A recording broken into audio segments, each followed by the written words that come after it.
Baik, terima kasih. Assalamualaikum warahmatullahi wabarakatuh. Perkenalkan, nama saya Yusmayanti. Saya merupakan mahasiswa tingkat semester 5 dari program studi gizi Fakultas Ilmu Keolahragaan dan Kesehatan Universitas Negeri Makassar kelas C angkatan 2020. Nah, di sini saya akan memaparkan topik dari pembagian jurnal yang telah diberikan kepada kami. Nah, yang mana topik yang saya angkat yaitu pemberian garam terhadap bayi, yang mana uh, ini merupakan tugas dari mata kuliah Gizi Kesehatan Masyarakat. Nah, selanjutnya, baik teman-teman, kita masuk ke bagian awalnya, yang mana ini merupakan judul serta penulis, yang mana ini juga identitas dari jurnal yang saya kaji ya, di mana judul jurnalnya yaitu Frequency of Use of Added Sugar, Salt, and Fat even food up to 10 months in the nation with ELF cohort study associated in infant feeding and caregiving practice. Nah, atau dalam bahasa Indonesianya yaitu frekuensi penggunaan tambahan gula, garam, dan lemak dalam makanan bayi hingga 10 bulan dalam studi kohort LV nasional, yang mana ini merupakan praktik pemberian makan dan pengasuhan bayi yang terkait dalam jurnal ini. Nah, di jurnal ini penulisnya itu ada sangat banyak, yang mana ini merupakan penulis-penulis yang handal ya teman-teman. Yang mana yang pertama itu ada Mary Burness, yang kedua ada Alicia Rang Kasiaske, yang ketiga itu ada Mary Ellen Charles, yang keempat ada Sandrine Lioret, kelima ada Mary Claude Brindisi, keenam ada Blendin Delauso,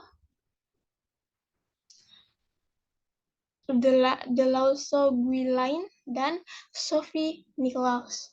Nah, teman-teman, jurnal ini merupakan jurnal internasional of nutrient, yang mana jurnal ini bervolume 11 dengan nomor 733 dari halaman 1 sampai halaman 17, yang mana jurnal ini dipublikasikan pada tahun 2019, teman-teman. Nah, selanjutnya kita akan masuk pada latar belakang, yang mana ini merupakan pendahuluan yang harus kita tahu dari jurnal ini, teman-teman.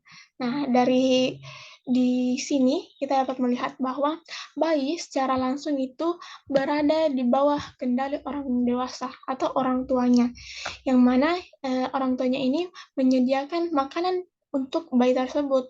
Nah, orang tua memang dapat memodifikasi kandungan gizi maupun makro ataupun mikro dari makanan pendamping ASI yang akan mereka berikan kepada bayi mereka dengan menambahkan bahan-bahan tertentu di dalamnya. Nah, dengan landasan ini, maka dengan itu dibuatlah penelitian ini, yang mana penelitian ini ditujukan untuk dapat mendeskripsikan penggunaan tambahan gula, garam, lemak selama periode pemberian makanan pendamping ASI pada bayi ini. Yang mana tentu saja penambahan gula, garam, dan lemak tidak mungkin. Ini mungkin tidak mewakili bagian utama dari asupan gula, garam, dan lemak yang bebas dari makanan bayi, tetapi orang tuanya ini secara langsung dapat memberikan pengaruh ya teman-teman. Jadi inilah yang melatar belakangi penelitian ini. Nah, selanjutnya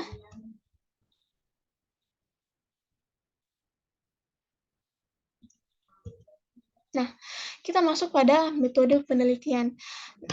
Di jurnal ini, teman-teman, metode penelitian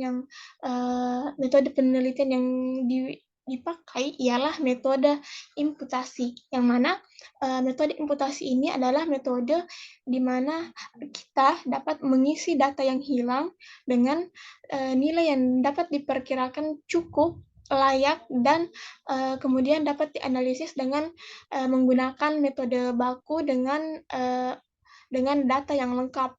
Nah, yang mana dengan menggunakan metode imputasi ini dilakukanlah uji coba dengan menggunakan uji chi-square.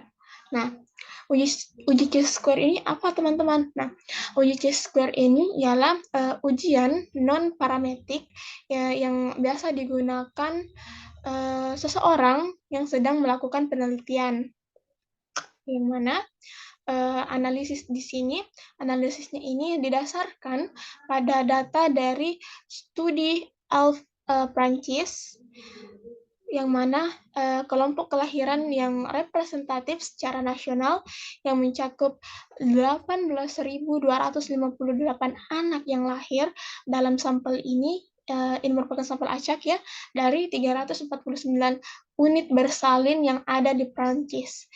Nah, dari metode penelitian ini dilakukanlah wawancara, teman-teman. Dilakukanlah wawancara yang mana wawancara ini dilakukan dengan tatap muka. Dengan tatap muka di bangsal bersalin yang dimana untuk mendapat informasi medis mengenai kehamilan dari ibunya, dari tentang perkembangan bayinya, lalu karakteristik umum dari kedua orang tua dan para anak-anaknya ini dari orang tua tersebut. Nah, informasi tambahan yang diberikan ialah catatan medis dan dari file kebidanan dan file dari kebidanan dan anak ya. Nah, pada 2 bulan bersalin atau pada 2 bulan pasca bersalin, wawancara dilakukan dengan melalui telepon, yang mana ini dilakukan untuk melengkapi informasi yang ingin dikumpulkan sebelum dan menilai sebagian besar karakteristik keluarga dari responden atau sampel di penelitian ini, teman-teman. Nah, selanjutnya, ini adalah indikator yang menjadi acuan dalam jurnal ini, yang mana indikatornya ini meliputi karakteristiknya itu seperti apa. Dari pertama itu karakteristiknya itu terbagi atas beberapa, yang mana yang pertama ada karakteristik anaknya, lalu karakteristik ibu, karakteristik ayah, serta karakteristik rumah tangganya. Nah, di mana karakteristik anaknya itu berupa jenis kelamin, yang mana gadis atau anak perempuan atau anak laki-laki. Lalu itu merupakan anak keberapa ya, atau kelahiran keberapa, pernah melahirkan kembar atau tidak, lalu usia kehamilan ini maksudnya ialah pada saat bersalin itu berapa umur dari kandungan tersebut ya. Nah, yang selanjutnya itu ada berat badan lahir. Nah, berat badan lahirnya ini mencakup dalam satuan gram ya, teman-teman, itu sudah sangat luar sekali. Lalu anak ini atau bayinya ini memiliki alergi protein susu sapi atau tidak, yang mana ini dilaporkan pada 2 bulan setelah melahirkan. Lalu karakteristik selanjutnya itu ada karakteristik ibu, yang mana karakteristiknya ini itu bagaimana ibunya saat melahirkan, yang itu indikator maaf atau cara ibunya melahirkan, baik di sesar ataupun normal ya. Nah, lalu apakah yang ditanyakan yang menjadi indikator selanjutnya itu ialah apakah ibu ini merokok setelah melahirkan atau tidak? Yang mana kita ketahui sudah tidak jarang lagi kita menemui ada perempuan yang merokok. Jadi itu juga menjadi indikator dalam jurnal ini ya. Lalu yang selanjutnya itu ada BMI atau body mass index atau indeks massa tubuhnya ya, yang mana sebelum hamil itu ada berapa kilo, lalu umur dari ibunya itu saat melahirkan ingin saat hamil dan melahirkan itu berapa, lalu tingkat pendidikan dari ibunya itu dikategorikan dalam berapa lama dia bersekolah atau mengenyam pendidikan. Nah, selanjutnya itu ada karakteristik ayah. Nah, karakteristiknya itu agak sedikit berbeda dari karakteristik yang diambil dari ibunya, yang mana ayahnya ini apakah ayahnya ini lebih tua di bagian umurnya dibanding dengan ibunya, atau berapa lama pendidikan yang dienyam oleh si ayahnya ini. Lalu selanjutnya ada karakteristik rumah tangga, di mana karakteristik rumah tangga ini mencakup bahwa status perkawinan saat dua anak ini dilahirkan ya, setelah 2 bulan dilahirkan maksud saya, di mana dalam kategorinya ini apakah dia setelah melahirkan dia ada insiden atau ada permasalahan yang mengakibatkan dia bisa menjadi janda. Nah, lalu yang karakteristik yang selanjutnya itu apakah berapa pendapatan per bulannya atau per konsumsi satuan di rumah tangga tersebut, di mana satuan uang yang digunakan di sini ialah satuan euro atau uang euro. Lalu selanjutnya ini negara kelahiran orang tua, yang ibu dari ayah yang berada di Prancis, atau ibu dan ayahnya di luar Prancis gitu. Lalu atau juga ibu dan ayahnya ini adalah perantau, itu juga menjadi indikatornya di sini. Lalu selanjutnya ya yang terakhir itu dari pola praktik pemberian makanan untuk si bayinya ini, yang mana durasi menyusuinya ini apakah dilakukan selama setelah melahirkan tidak dilakukan IMD atau dilakukan juga IMD, atau dilanjutkan sampai umur 6 bulan atau lebih. Begitu ya, teman-teman.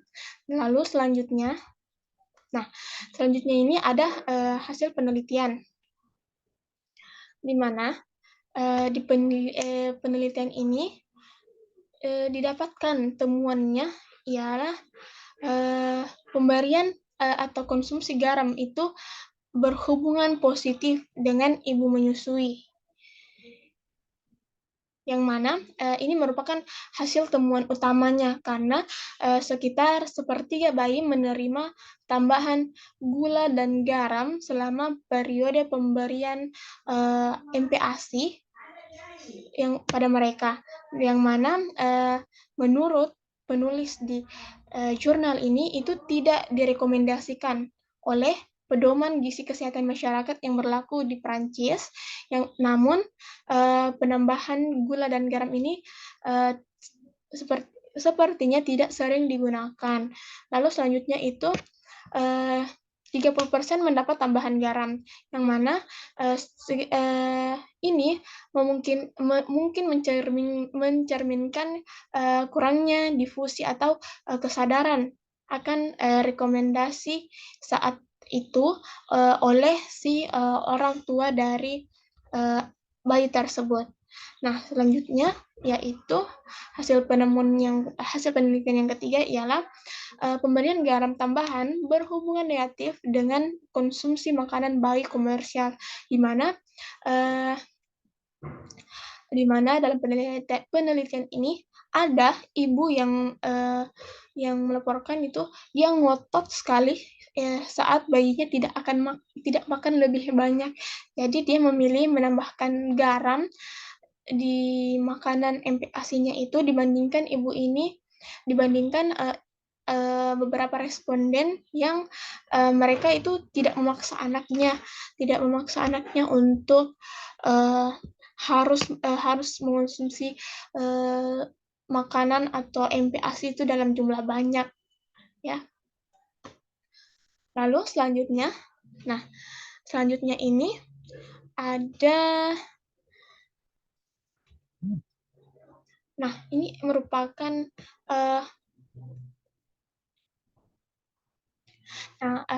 pada bagian ini kita bisa melihat sendiri teman-teman, di sini itu ada nilai dari hasil pemberian gula, garam, dan lemak di keluarga-keluarga yang dijadikan responden atau keluarga-keluarga yang memiliki anak sebagai respondennya di sini. Yang mana durasi dari kategori durasi menyusuinya itu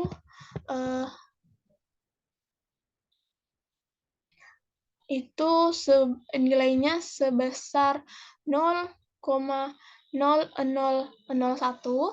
lalu usia saat pengenalan MPASI-nya itu baik dari ada yang kurang dari 4 bulan, 4-6 bulan, atau lebih dari 6 bulan, itu nilainya 0,03 atau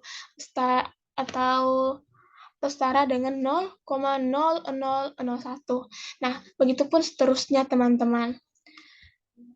Nah, selanjutnya kita masuk pada materi terakhir, yang mana ini merupakan kesimpulan dari jurnal ini, teman-teman.